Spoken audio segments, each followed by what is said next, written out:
Hello guys, new patch just dropped. Really pleasant to see that. It's a great patch. Let's go over details. New feature, Trophy Roads. Trophy Road is a new progression track that fills up as you earn Trophy Road tokens during limited time events. As you advance and reach milestones, you will unlock new rewards. This is not something we can see in-game right now. This is probably something we will only be able to see during limited time events. Or something like that. Maybe it will drop on Friday when Machine Head drops.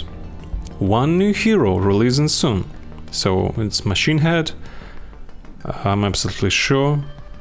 Worst case scenario, it's Isotope 2. And I think the data miners are going to provide us with something today. So look out for that. Now we got 3 new artifacts. I'm gonna pull up images on screen, but right now I'm gonna read it from my mobile phone. Golden Apple. Defense and crit chance. The Golden Apple boosts the final wave count in the wielder's assigned GDA op by 5%, thereby increasing its final rewards. Some people think it's meant to compensate for the nerf that Universal received. I don't think it's necessary, but either way it's a very welcome artifact. I wonder how it's going to be scaling. I think it's going to be something like... Well, Flex and Leader scales from 5% to 12%. I can easily see how that artifact scales from like that up to 10, 12 or 15. It should do that. And it's probably, if it works like that, it's going to be one of the most sought after artifacts. But really, honestly, considering how buggy the game is, I'm not sure it's going to be working as intended, and there's probably not going to be any chance for anybody to test it properly. Because 5% is an error margin. Sometimes you get 1000 waves, sometimes you get 1050. Well, maybe I'm exaggerating a bit, but when we're talking about 1000 or 1100 waves, it's pretty normal to have some 30 to 50 waves variance. But if it's working as intended, it's great. It will Flex and Leader only works in currency operations and in operations where there are humans, and this one is going to be working everywhere. This one is going to really help in food operations, because if you don't hit 1000, like hitting wave 901 and hitting wave 999 is the same. You need to be hitting 1000 to get a guaranteed hero from that wave. It's going to be huge help in operations like that, and in Well Done, and etc, etc. So, huge W, awesome artifact. Completely useless in PvP. But it's alright. We have more than enough artifacts for PvP. Now we have Mauler Cell. Mauler Cell. The original. HP, defense and physical defense. Good, it makes you tanky. This cell grants the wielder the Maul attack, boosting the team's max HP by 3% per allied Mauler present, excluding self. So worst case scenario, the entire team's max HP is increased by 12% at level 1. The downside is that you'll have to be using Maulers, which is ridiculous, but it's pretty cool. More artifacts given more tags is awesome. You could be giving this to Powerplex to increase tankiness of your 4 ranged Maulers. Good stuff, good stuff. It seems like a B tier artifact, so good in some instances, but overall not too powerful. I hope it scales well to something like 3, 4, 5-6%, so that you can get plus 24% max HP for having 4 molars outside of that hero wearing that artifact. And stats are okay.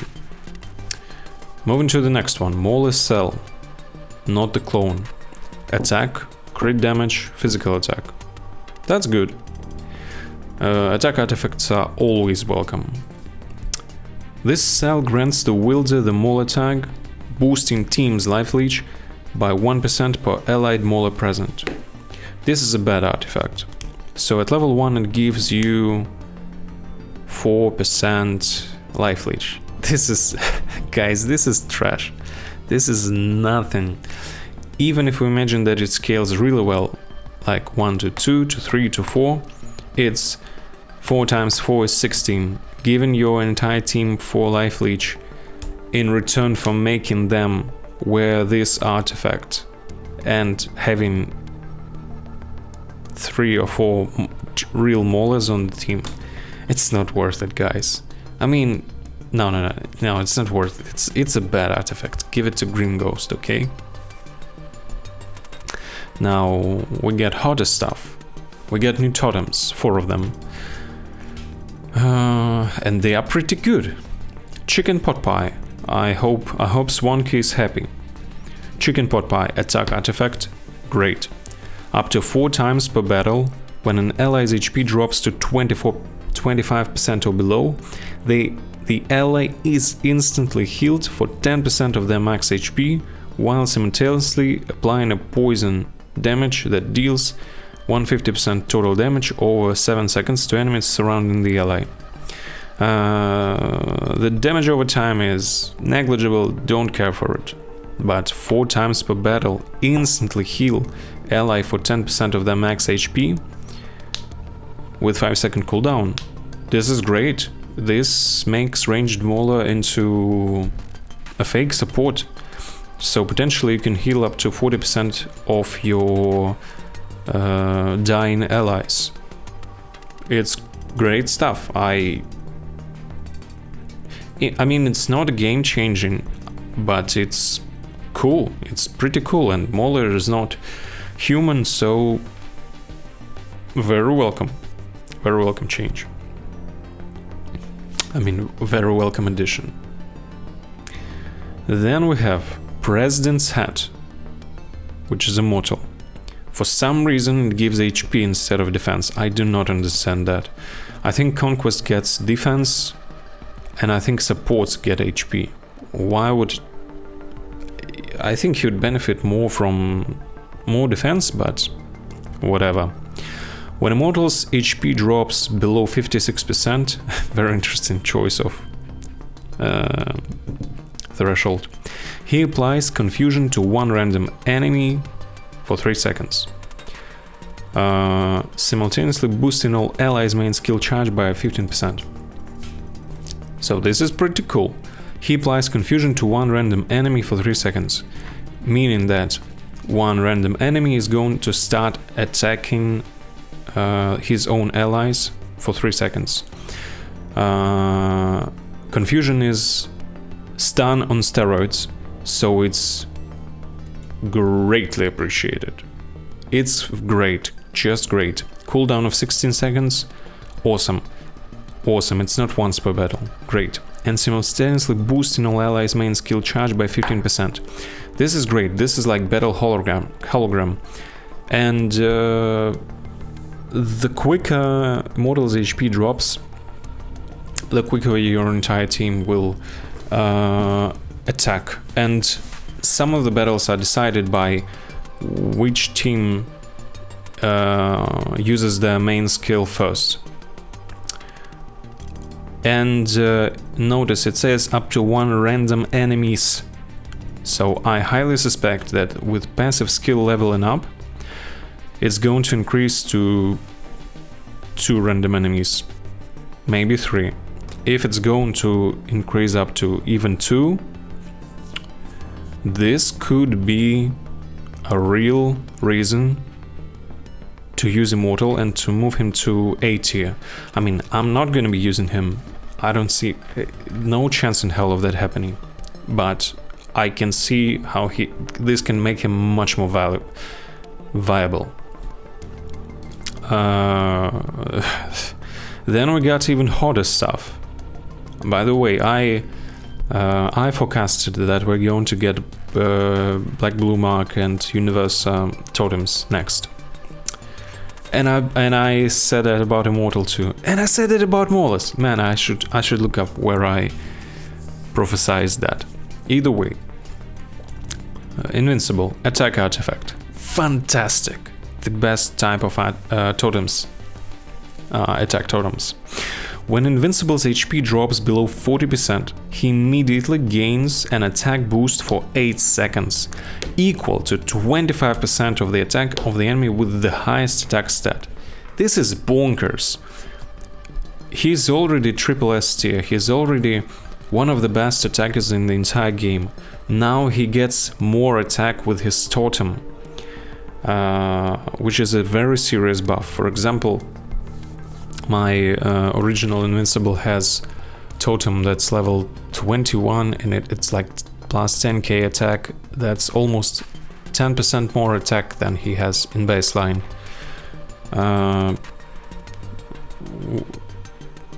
And now we're giving this to the best, one of the best attackers, the best human in the game. And when his HP drops below 40%, which is pretty far from death, he immediately gains attack boost for 8 seconds. Insane duration, equal to 25% of the attack of the enemy with the highest attack stat. So what if you're punching up? What if you're punching up on a huge conquest that's like 100 to 200 levels above Invincible?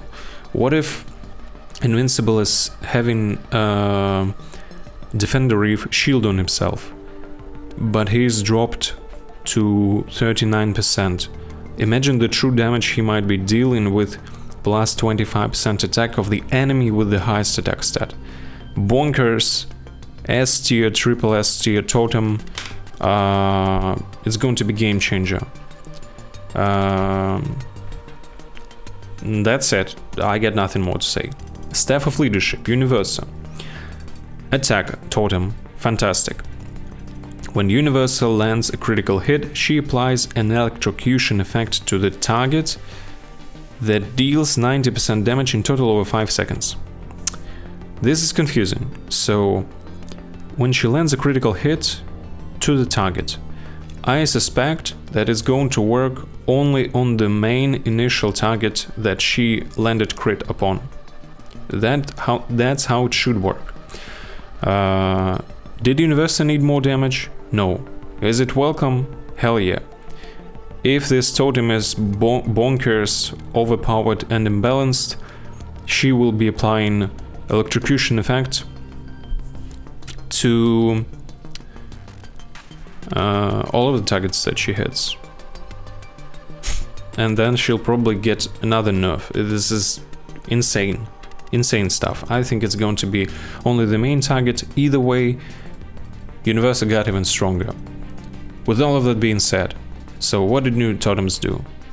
They made Mauler better, arranged Mauler. They made Immortal better, and they made triple S tier heroes even stronger. Further solidifying the meta. Don't know what to say, guys. I mean, it's a good patch, and I use both Universa and Invincible. Do I want? I mean, I wish some of the weaker heroes would get awesome totems like that, and not are the best of the best, but whatever. New GDA case files. Doc Seismic. I can complete it. I haven't done that. And General Crack. Extremely welcome. I've already completed the base version of it. It has an awesome new map that I'm going to include here.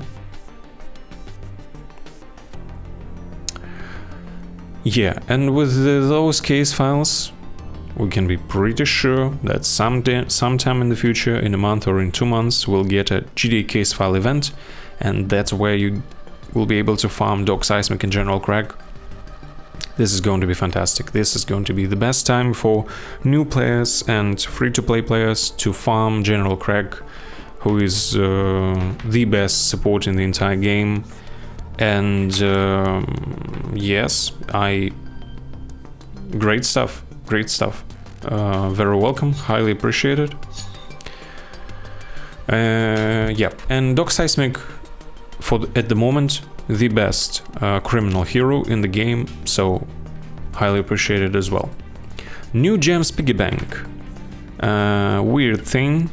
So you had piggy bank in GDA Ops section, and now we're going to have we already have the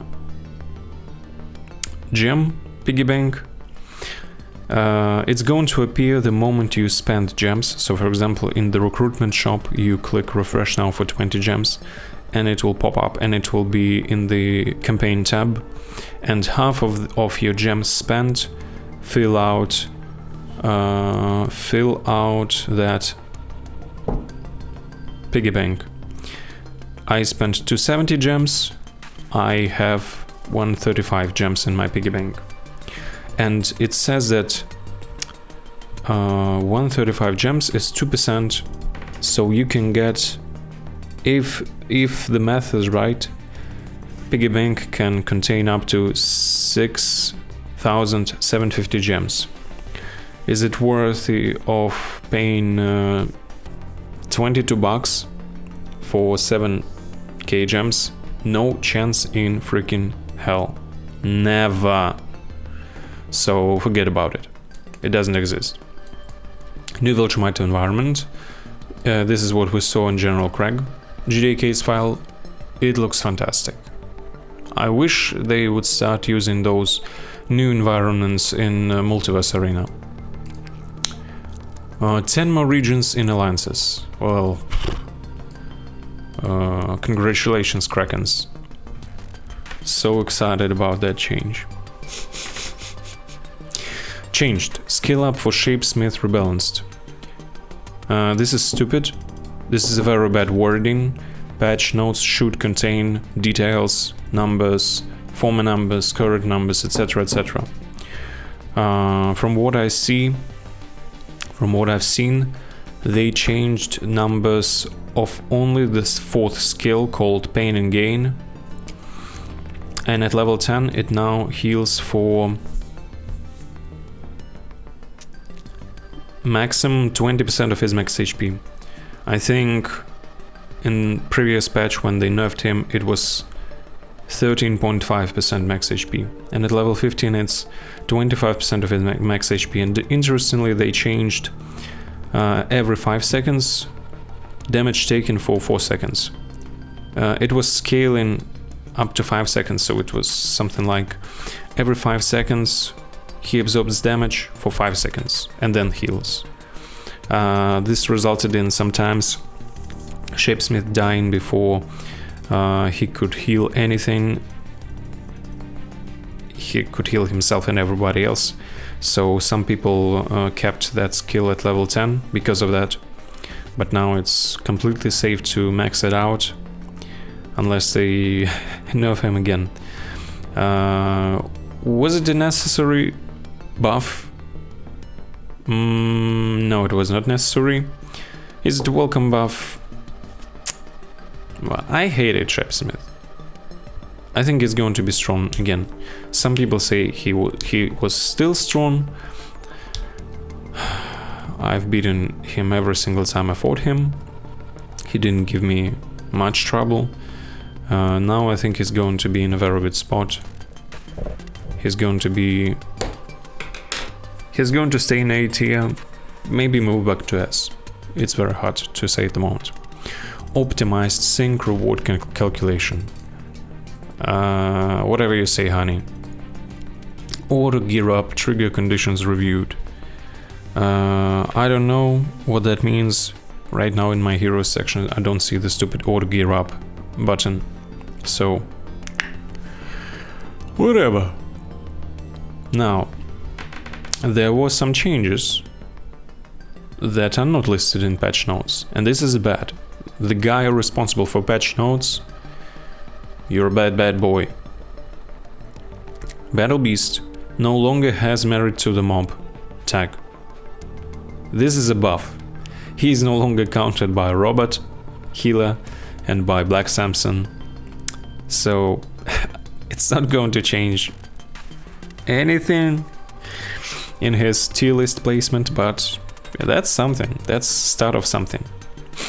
And all of the married to the mob heroes were renamed. The tag was changed to The Order, which is probably related to Machine Head release and Mr. Lu release in future. So all of your Titans and other guys are now in The Order, and they're not married to the mob. Multiple is now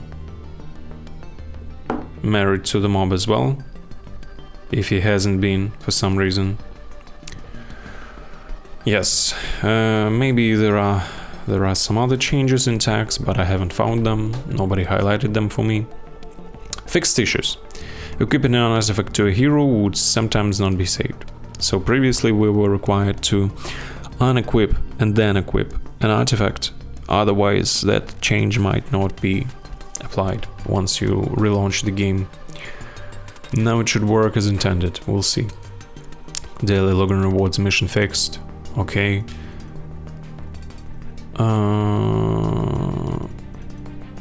I don't understand and I don't care. Don't care. Okay.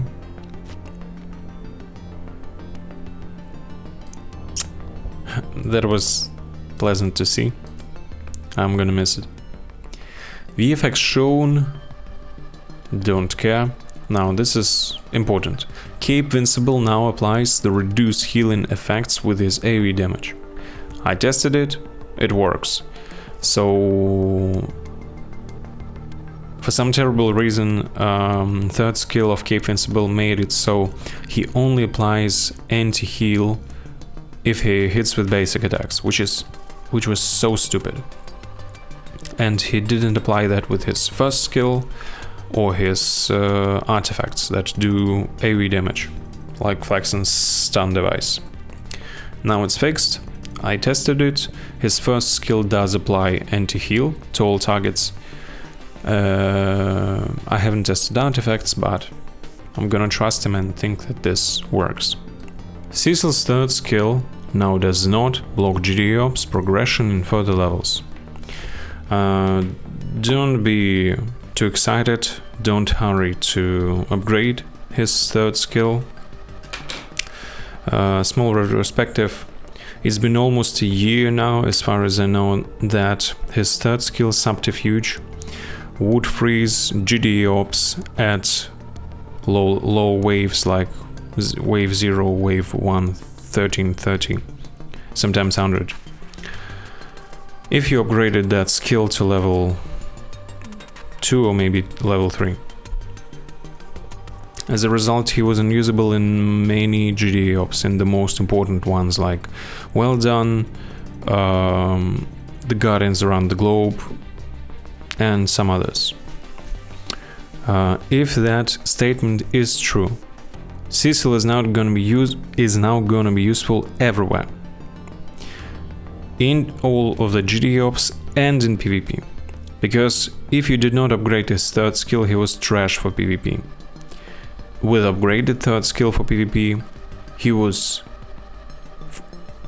sometimes amazing, just amazing. You would give him healing gel, and he would apply it 5 times per battle to all of the allies, increase their critical chance by 70%, steal buffs, and also heal his team, even without healing gel. Insane stuff. If that statement is true, it's a huge W, huge W, and Cecil is gonna be. Will he step into S tier? We'll have to see. He's still gonna be hard countered by Anissa, but I've had many battles where I had serious difficulties killing Cecil even with Anissa. So there's a patch for you. Overall, great patch. New artifacts are welcome. 2 of them are... One of them is really good. The other one is just good. The other one is bad. Totems. Mola totem, awesome. President hat, very good. A conquest arm fragment, insane. Staff of leadership, great. New Jedi case files, great. Piggy bank, don't care, great. Shapesmith buffed, but not overly good. Will reduce buyer's remorse for people that invested heavily into him, like myself. Keep Invincible fixed. Cecil's 3rd skill fixed. Fantastic. Keep Invincible is still gonna be BT hero, probably, because he insanely lacks damage. Shapesmith does as much, if not more damage than Cape Invincible in an average fight. So, but that's a step in the right direction, and he'll be more useful, especially against Shapesmith. Alright guys, thank you very much for listening. I hope you have a great week. Mwah!